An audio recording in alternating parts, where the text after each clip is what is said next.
Good day everyone. So sa mga sige o chat na ko dira, sige text. Mutana akong ang saan pagbayad sa home credit through GCash. So para ninyo mga sukilabs.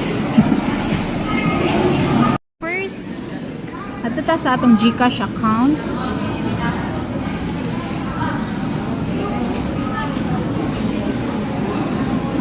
Then next adto ta sa bills payment.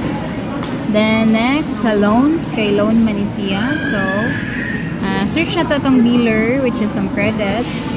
Bukas na siya dira. Then imuhang monthly amount o monthly installment nimo. So ako is 1,384. So input lang na nimo dira.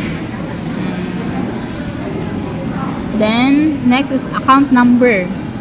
Kining account number, nani sa inyong welcome kit.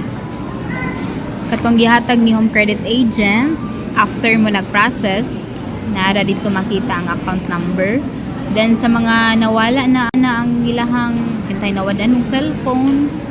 Then, naa dito inyong app, pati inyong number nga gigamit pag-apply ni Home Credit. Pwede ra mo mag-download gihapon og app ni Home Credit, then mag-sign up lang mo gamit inyong bago nga number. Ma-retrieve ra gihapon ninyo inyong account, makita ra ninyo dito sa app inyong account number. Then mobile number 0951 3538 144. Then next, pwede ra mo butang og email, pwede ra pag dili kay optional ra man na siya. Ganahan magsendan mo resibo ni GCash sa inyong email, pwede ra na ninyo butangan.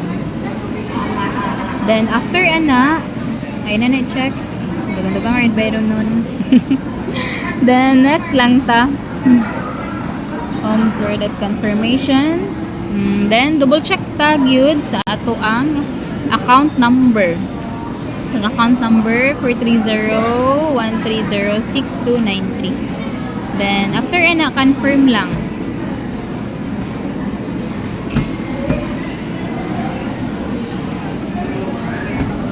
So, loading siya.